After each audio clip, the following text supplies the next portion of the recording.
Tushda robot yoki sun'iy intellekt bilan muloqot qilishni ko'rish. Ko'pincha bu tush hayotdagi texnologiya, o'zgarishlar va shaxsiy qarorlar bilan bog'liq ramziy tushdir.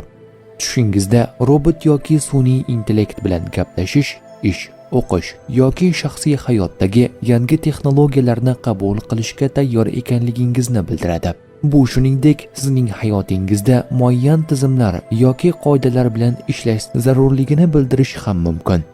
Agar robot tushda sizga yordam berayotgan bo'lsa, bu sizning hayotdagi masalalarga tizimli va mantiqiy yondashishingizni bildiradi.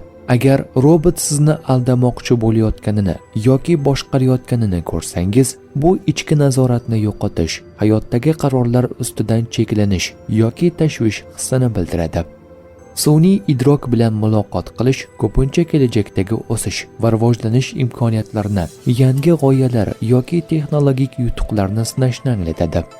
Tushingizda robot sizga tinchlik va yordam keltirsa, bu sizning ongli fikrlash va muammolarni tanqidiy hal etish qobiliyatingizni bildiradi.